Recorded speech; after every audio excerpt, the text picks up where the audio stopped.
Di Hulu Langat masa tu balik syuting. Habis pukul 2 pagi, 3 pagi macam tu. Time tu Datuk dengan PA atau PA, tapi bukan PA ni lah. Ah. Saya pun dah tak ingat PA saya siapa masa tu. PA kan drive. So kita lalu kat Batu berapa, saya tak ingat, Batu 14 apa. Lalu tepi jalan, lepas tu ada nampak ada satu makcik ni keluar daripada rumah. Macam nak pergi surau lah.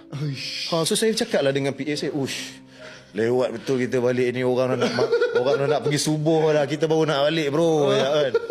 Itulah bang. PA pun itulah bang. Dia itulah je kan. Kan? So, jadi macam penat bro. Kau tengoklah susahnya cek makanan. Orang dah pergi subuh, kita baru nak balik. Itulah bang. So jalan lah. Tapi saya pelik masa jalan tu, sebab kereta tengah jalan. So nampak makcik tu macam about dalam 100-200 meter away lah. Ke depan kita kan. So kita jalan.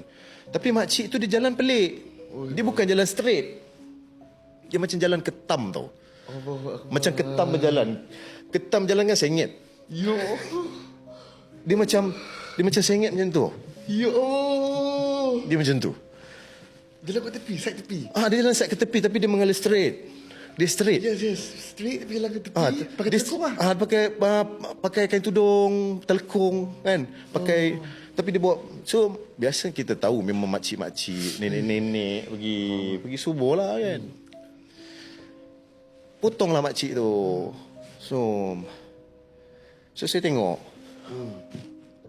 Bila saya toleh kat situ tengok makcik tu, muka dia herot, tahu tak?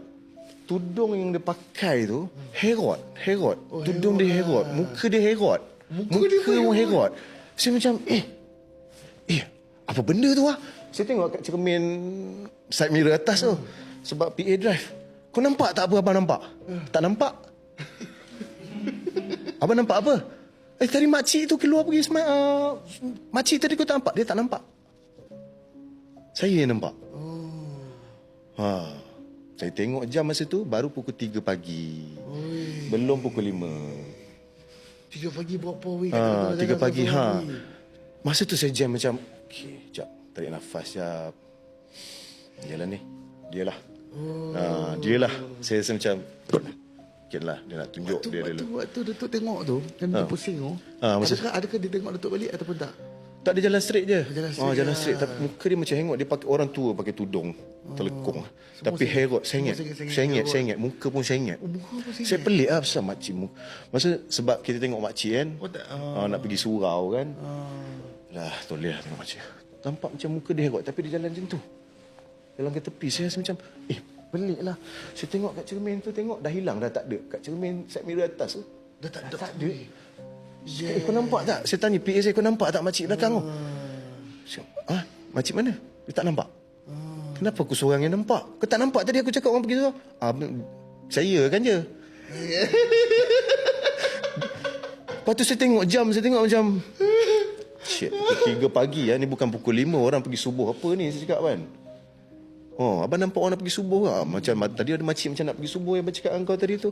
Okey. Dia macam blur. So saya tak tahu lah. Mungkin saya terlalu penat. Wallahu a'lam. Muka nenek dia nenek kan? Dia nenek lah nenek. Macam muka tua lah. Itu nyata lah saya nampak. Kalau contoh Datuk yang drive tak ada PA, kalau ditahan, adakah Datuk akan stop hantar pergi surau? Kalau tak ada PA? Tak ada PA.